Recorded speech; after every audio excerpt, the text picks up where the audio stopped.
Bonsoir à tous et bienvenue. Je suis ravi de vous retrouver sur Monaco Info pour une nouvelle édition. Voici tout de suite le sommaire. Un an après la crise sanitaire, comment se portent les commerçants de la Principauté? Arrivent-ils à sortir la tête de l'eau? Comment sont perçues les aides apportées par l'État? Que peut-on faire de plus? Autant de questions et autant de réponses, et même plus encore avec le président de l'Union des commerçants de Monaco, Nicolas Mathilde Narmineau. La maladie du foie chez l'enfant, une maladie classée parmi les pathologies rares. Eh bien, en ce mois d'avril, l'association Monaco Liver Disorder fête ses 10 ans et œuvre pour soutenir la recherche médicale. Vous allez le découvrir à travers cet entretien avec la présidente et fondatrice Carla Schechter. De beaux projets de rénovation sont en cours à l'hôpital Larcher de Nice. Nous ouvrirons une page culture avec un retour dans le détail sur le week-end du Printemps des Arts, avec notamment un instrument ancien, le clavecin. Et enfin, vous en saurez plus sur la prochaine projection du film « Touche pas à la femme blanche » de Marco Ferreri, un western contemporain en pleine ville à Paris, projection organisée par l'Institut audiovisuel de Monaco ce samedi 15h au Théâtre des Variétés. Mais avant cela, on débute avec un point sur l'information avec vous, Christine Datomel, et vous allez nous parler de remise de lettres de créance ce matin au Palais Princier. Oui, les ambassadeurs d'Iran, de Lettonie et de Honduras ont été reçus par le prince souverain dans le Salon des Glaces pour remettre leurs lettres de créance ce matin. Lors de cet événement, ils ont pu également s'entretenir personnellement avec le prince Albert II. On l'a appris ce mardi, la fermeture de la microcrèche à Farandola. Et oui, Fabien, un membre du personnel de la microcrèche à Farandola a été testé positif à la Covid-19 vendredi. L'application du protocole sanitaire entraîne donc une fermeture préventive de la microcrèche pendant 10 jours.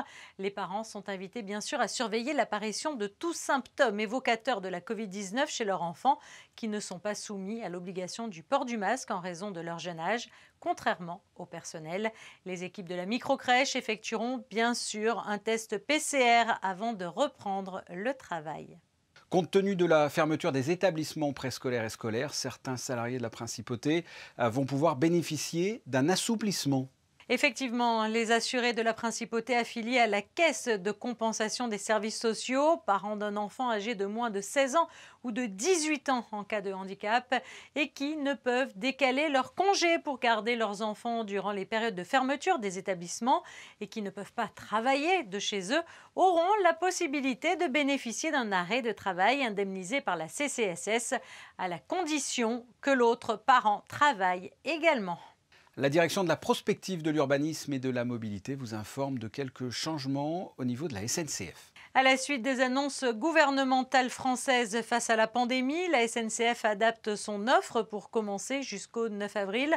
Le plan de transport a subi quelques ajustements, comme un trafic suspendu des TGV entre Paris et Menton et le fait que seulement 72 trains régionaux seront en service. Des informations qui sont susceptibles d'être modifiées à tout moment. Vous êtes donc invité à consulter régulièrement la page d'accueil du site TER Provence-Alpes-Côte d'Azur dans la rubrique horaires et trafic ou à téléphoner au 0800 11 40 23. Merci Christina, on vous retrouve dans quelques instants. Place à notre premier invité, le président de l'Union des commerçants de Monaco, l'UCAM, Nicolas Mathilde Narmineau, bonsoir.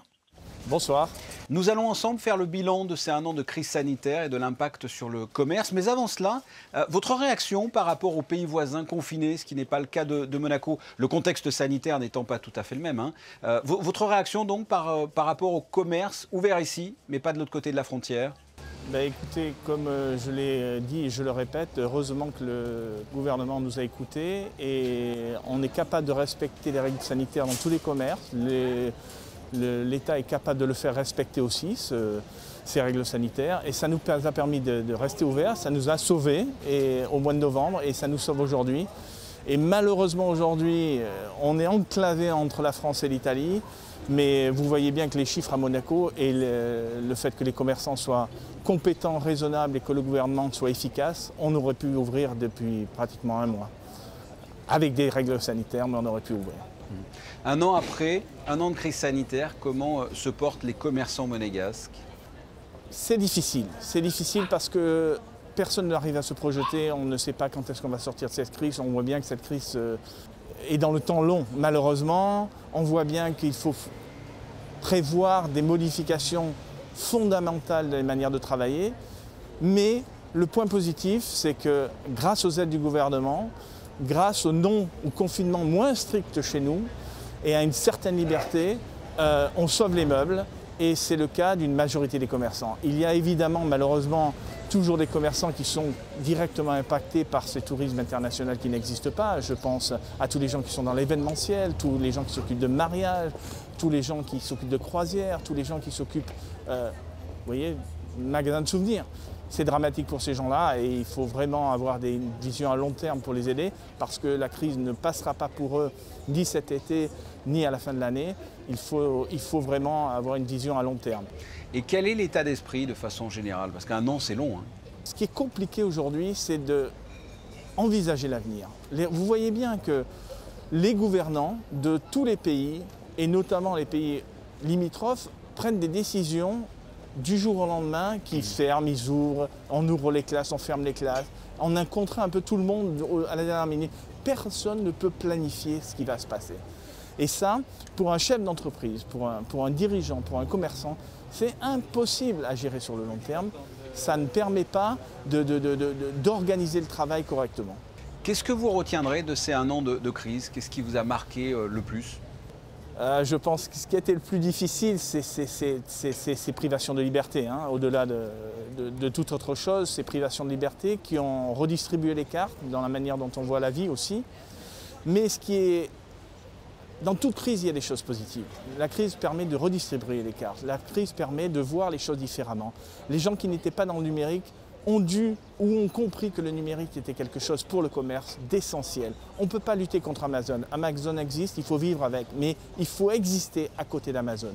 Alors vous l'avez évoqué, qui sont les commerçants ou plutôt les secteurs d'activité qui ont le plus de difficultés? Tout ce qui est tourisme, voyage? Oui, clairement, aujourd'hui, on voit bien que c'est tout ce qui est tourisme, qui a trait à cette clientèle qui vient de l'extérieur. Parce que ce que l'on a remarqué pendant cette crise, ce qui est clair, c'est que grâce à nos résidents, qui sont des personnes à fort pouvoir d'achat, qui sont restés à Monaco, qui ont été contraints par les autres pays à rester à Monaco, on a retrouvé cette clientèle dans nos magasins beaucoup plus souvent qu'avant. On a aussi remarqué que grâce à Carlo, les fonctionnaires à qui on a donné de l'argent pour dépenser à Monaco, ils sont venus le dépenser à Monaco. Et ça, on se rend compte que notre force, c'est ça, c'est nos résidents et nos pendulaires. Un mot sur une zone particulièrement touchée, je dirais presque sinistrée, le Rocher, les commerçants du Rocher? Ils se battent. Hein. Ils sont venus nous rejoindre à l'UQAM, on a fait plein d'actions pour eux pour essayer de les faire connaître. Parce qu'aujourd'hui, il y a une méconnaissance de ce quartier. Il y a quand même beaucoup d'atouts à ce quartier et je pense qu'à l'avenir, il y en aura encore plus. On les aidera au maximum pour que l'État entende leurs paroles et les aide à une transformation si ce n'est pas une reconversion. L'UQAM a des idées, des propositions. Qu'est-ce que l'on peut faire de plus selon vous? Surtout, ce qu'il faut, c'est préparer demain. L'avenir de Monaco, l'avenir du commerce monégasque. Et nous, l'UQAM, on se bat depuis 20 ans pour que les quartiers soient réorganisés comme des centres commerciaux à ciel ouvert, qui est une forme, je ne dis pas, de solidarité entre les commerçants dans chaque quartier. Et surtout, il faudrait créer une entité spéciale pour s'occuper de ces quartiers. Le Welcome Office, à travers Laurence Garino, qui nous a beaucoup aidés pendant cette crise, a fait beaucoup de choses, mais il faut aller plus loin. Il faut s'occuper de la rétention locative, il faut aider des groupes à s'installer à Monaco, quitte à leur faire cadeau du loyer pour qu'ils soient sur des locomotives. Il faut gérer Monaco comme un centre commercial à ciel ouvert. Nicolas Mathilde Narmino, merci d'avoir répondu à mes questions. Merci à vous. Et comme l'évoquait Nicolas Mathilde Narmino, le numérique est un des outils pour mieux se sortir de cette crise. Sachez à ce propos que le 12 avril à 16 h, un webinaire sera organisé par le gouvernement et dédié aux solutions concrètes que peut apporter le numérique aux commerçants. On vous retrouve à nouveau, Christina Thomel, pour la suite de l'actualité en bref. Shibuya Productions, société basée à Monaco, soutient la Journée internationale du sport au service du développement et de la paix et s'est donné pour mission de développer la distraction utile.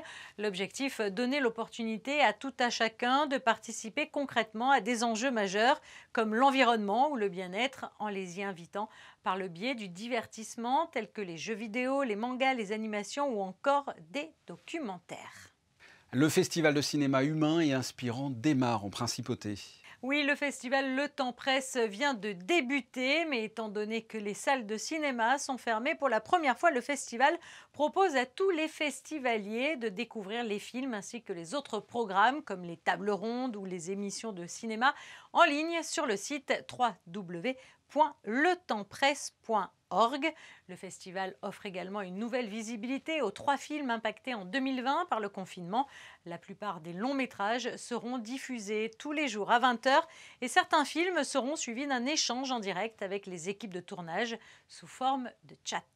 Le stationnement et la circulation sont modifiés durant le montage des structures du Grand Prix. Oui, à compter de dimanche et ce jusqu'au 30 mai, durant le montage des glissières et des grillages de sécurité, le stationnement et la circulation des véhicules seront interdits sur le quai Antoine Ier. Cependant, comme les autres années, une voie de circulation à double sens sera instaurée le long des bâtiments du quai afin de permettre la circulation des véhicules autorisés. Merci Christinda. En ce mois d'avril 2021, l'association Monaco Liver Disorder fête ses 10 ans. Elle œuvre pour soutenir la recherche médicale autour des maladies du foie de l'enfant, classées parmi les pathologies rares. Et elle lance aujourd'hui un projet de rénovation d'envergure aux portes de Monaco, dans le centre de référence qu'est l'hôpital Larcher à Nice. Patricia Navarro a rencontré la présidente et fondatrice Carla Schechter.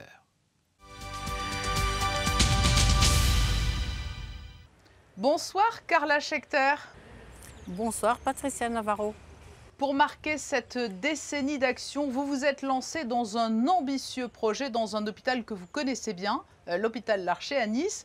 Mais avant de nous dévoiler les détails de cette opération, revenons à la genèse de l'association. Pourquoi vous êtes-vous lancée dans ce combat? C'était un combat personnel au départ. C'est un combat personnel. J'étais affrontée à la maladie de mon fils et j'ai vécu dans les hôpitaux. Et de là, c'est parti avec un groupe d'amis de lancer l'association Monaco Liver Disorder. C'est une maladie pour les maladies du foie de l'enfant. Alors justement, il y a différentes pathologies liées au foie chez les enfants. Tout à fait. Il y a plusieurs pathologies liées au foie pour les enfants. La plus connue, c'est l'atrésie des voies biliaires. C'est la jaunisse. Après, il y a l'hépatite auto-immune, l'hépatite fulminante. Il y a plus d'une centaine de maladies. Et c'est des maladies rares et mortelles. Ce sont des maladies qui entraînent parfois de longues hospitalisations ou des hospitalisations régulières? Tout à fait. De longues hospitalisations, c'est sans fin. Et la seule issue de ces maladies, c'est la greffe du foie. Oui, au fil des années, l'hôpital Larcher est devenu pour vous, et par la force des choses, comme une deuxième maison? Tout à fait. Parce que le centre de référence, c'est au Kremlin-Bicêtre. Pour éviter le va-et-vient au Kremlin-Bicêtre, le premier hôpital à Nice qui peut soigner les maladies rares, c'est l'Archer 2 de Nice. J'ai vécu pendant des mois là-bas, que ce soit à Bicêtre ou à l'Archer 2 de Nice. Et j'ai constaté beaucoup de choses qui manquent dans les hôpitaux. On a de très bons hôpitaux, c'est des hôpitaux publics, les meilleurs chercheurs du monde. Mais malheureusement, ça ne suit pas à côté. Alors j'ai décidé avec des amis de monter cette association pour venir en aide pour l'amélioration des quotidiens des enfants malades, des soignants, des médecins, pour soutenir la recherche, pour sensibiliser du don d'organes, parce que toutes ces maladies rares, que ce soit le foie, le cancer, tous, ils ont besoin de don d'organes, que ce soit don du sang ou de don d'organes, et soutenir les parents financièrement et moralement. Et en quoi va consister le grand projet des 10 ans de Monaco Liver Disorder? C'est une première dans le monde associatif. On a une grande surprise avec le CHU de l'Archer 2 de Nice. Ces 3 services, ça couvre la région PACA, Corse et Monaco.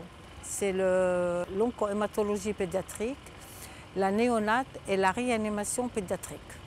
Rénovation totale de A à Z avec l'hôpital l'Archer 2 de Nice. Donc ça va être un chantier sur plusieurs mois. C'est un chantier en plusieurs mois et c'est une première. C'est un projet d'intérêt général. Et surtout, en premier lieu, c'est pour moi, c'est pour les parents et les enfants parce que ça fait partie de la thérapie. Et aussi pour les soignants et les médecins parce que travailler dans un cadre agréable, ça fait beaucoup. Et comme c'est eux en première ligne pour donner le moral aux enfants et aux parents, pour moi, c'est tout l'ensemble, c'est de la base qu'il faut faire le travail. Alors, et mon but, c'était ça, de donner de la joie pour tout le monde et dans des meilleures conditions. Et là, l'heure est à la levée de fonds. Comment peut-on vous aider, Carla Schechter? Alors, nous avons fait une cagnotte en ligne sur les réseaux sociaux. À partir de 10 €, chacun a ses moyens peut donner. Celui qui veut donner un peu plus, il y a notre adresse, il peut envoyer un chèque au 15 boulevard du Jardin Exotique 98 000 Monaco. Sinon, ils peuvent nous contacter sur notre téléphone aussi ou par les réseaux. Et tous les moyens sont les bienvenus. Il n'y a pas de petits dons, tous les dons sont les bienvenus. Et cela démontrera une fois de plus que l'altruisme qui caractérise aussi Monaco, eh bien, cette aide, elle ne s'arrête pas aux frontières de la principauté. Ça touche le monde entier. Ça veut dire si on avance dans la recherche, c'est un enfant qui soit en Afrique ou à Monaco ou ailleurs, tout le monde va bénéficier de l'avancée de la recherche. L'appel est lancé. Merci beaucoup Carla Schechter, présidente et fondatrice de l'association Monaco Liver Disorder. Merci d'avoir été notre invitée. Merci beaucoup Monaco Info. Vous l'avez entendu, tous les dons sont les bienvenus pour ce vaste projet de rénovation. Je vous invite, pour plus de renseignements, à aller sur les réseaux sociaux de Monaco Liver Disorder. Retour sur le week-end du Printemps des Arts avec l'Orchestre des Siècles, une création pour accordéon et orchestre, sans oublier le premier concert de clavecin. Voilà ce qui vous attend dans ce Focus Info signé José Sacré et Serge Prémont.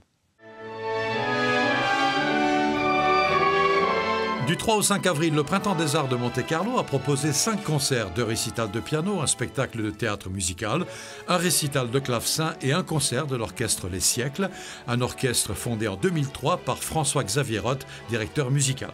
François-Xavier Roth est un chef d'orchestre de réputation internationale, rendu célèbre auprès d'un large public en dirigeant le fameux concert de Paris le 14 juillet au Champ de Mars.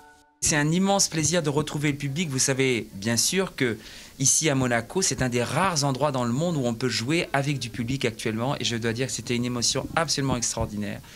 Pour les musiciens, pour moi-même, de pouvoir proposer un programme en plus exigeant sur la deuxième école de Vienne, avec ces grandes figures de Webern, de Berg et de Schoenberg. Et puis aussi cette très très belle création de Gérard Pesson. Donc c'est vraiment un moment particulier et très émouvant. À l'Auditorium Rennes 3, François-Xavier Roth a dirigé les 70 musiciens de son orchestre Les Siècles, venus spécialement de Paris, dans une création, commande du Printemps des Arts de Monte-Carlo, au compositeur Gérard Pesson, chante en morse durable pour accordéon et orchestre, avec en soliste l'accordéoniste Vincent Lermet. L'accordéon a un avantage immense, c'est que il n'est pas codé. C'est-à-dire qu'il n'y a pas d'attente comme le violon sur la scène classique. Donc finalement, on peut faire absolument tout ce qu'on veut.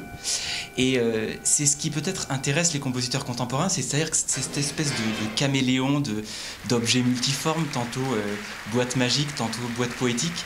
Et je crois que c'est ça qui est merveilleux en fait.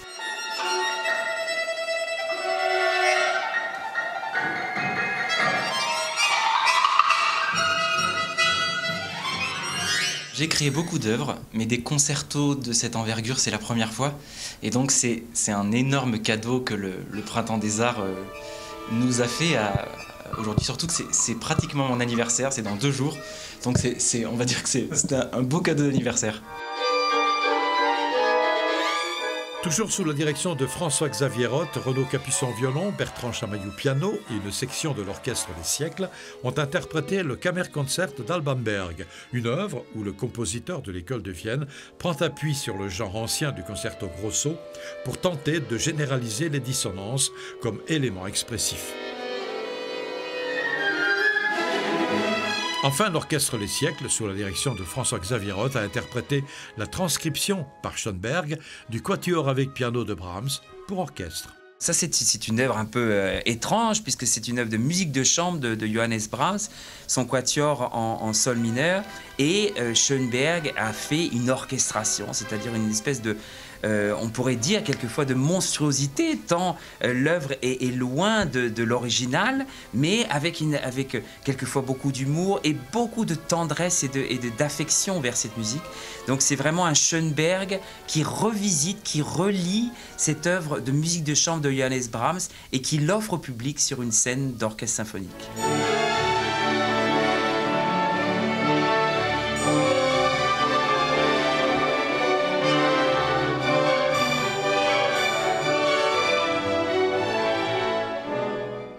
Au musée océanographique de Monaco a eu lieu lundi 5 avril le premier concert de clavecin du festival avec Pierre Entaille dans un programme des maîtres français du XVIIIe siècle.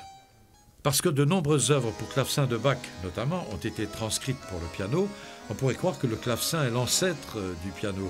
Or, ce sont deux instruments très différents. Il y a ces trois sortes principales d'instruments à clavier, le piano, le clavecin, l'orgue, et puis il y en a d'autres moins connus, mais qui font appel à des techniques instrumentales qui sont bien connues dans l'histoire de l'humanité. L'orgue, ce sont des flûtes. Seulement, il y a une flûte par touche. Le clavier permet de jouer une polyphonie, ce que la flûte ne permet pas. Le piano, c'est un peu la succession du tympanon qui existe toujours. C'est un instrument avec des cordes sur lesquelles on tape avec des petits maillets. C'est ça le piano. Mais avec un clavier, ça permet évidemment, comme on sait, beaucoup plus. Et le clavecin, c'est de la famille du luth, de la harpe, de la guitare, les cordes pincées, grattées, comme on veut. Tous ces instruments existent dans toutes les cultures depuis toujours. Et le clavier permet, là encore, évidemment, toute cette richesse.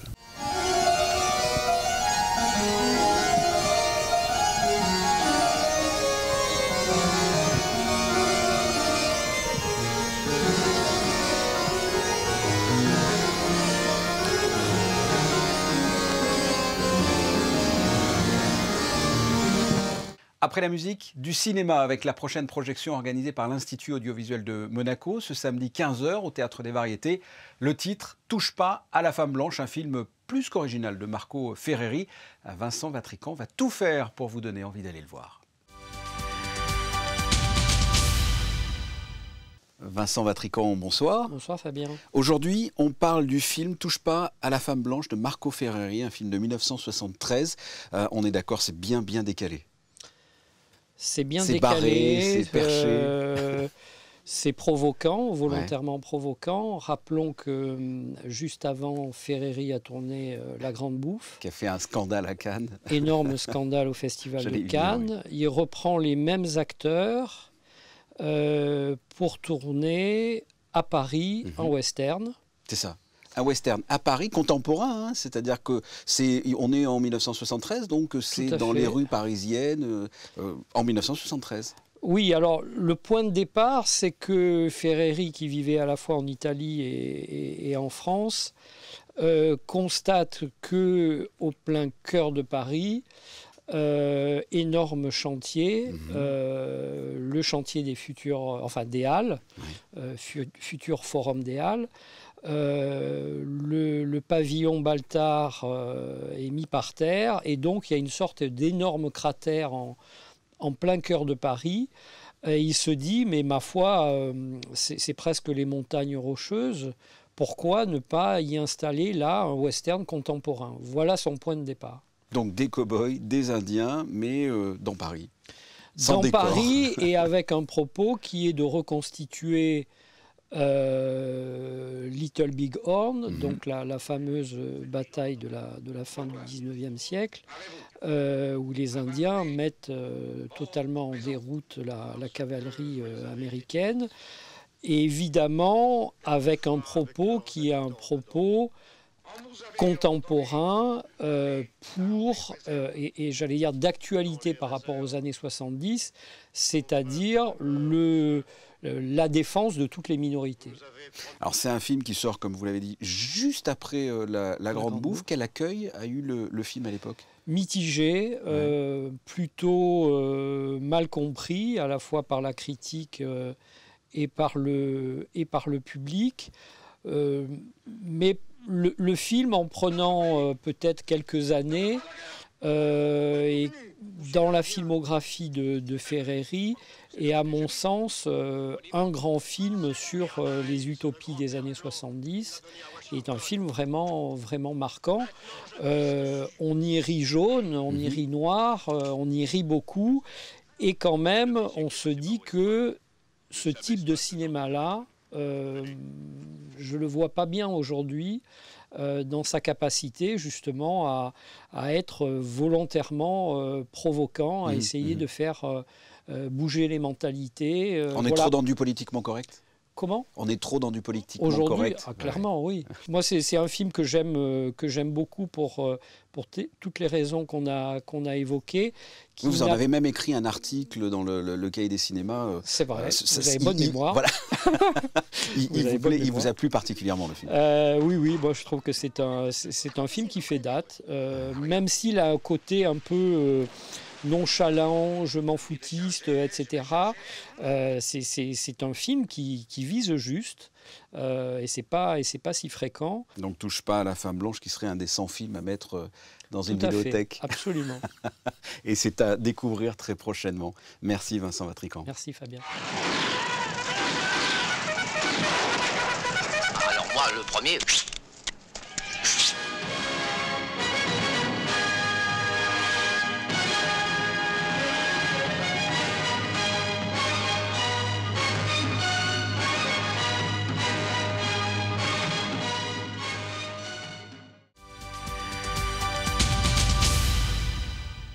Le rendez-vous touche pas la femme blanche ce samedi au Théâtre des Variétés à 15h.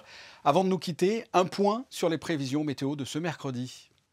Mercredi avant l'aube, le temps sera très nuageux et des chutes de neige sont même à prévoir. Dans la matinée, les éclaircies seront de retour, mais l'après-midi sera mitigé avec des rafales de vent atteignant les 45 km/h. Les températures oscilleront entre 12 et 5 degrés. Mercredi 7 avril, nous fêterons les Jean-Baptiste. Merci, on se quitte avec les photos du jour. Ce sont tout simplement les meilleurs moments du Festival de télévision de Monte-Carlo de 2019, puisque l'édition 2020 n'a jamais eu lieu. Et à ce propos, sachez que je recevrai demain Laurent Pionce, le vice-président délégué du Festival de télévision de Monte-Carlo, pour nous parler de la 60e édition qui se déroulera du 18 au 22 juin. Les photos que vous allez voir dans quelques instants ont été prises par Michael Alési. Ce journal est terminé. On se retrouve, si vous le voulez bien, mercredi dès 19h pour une nouvelle édition. À très bientôt. Au revoir.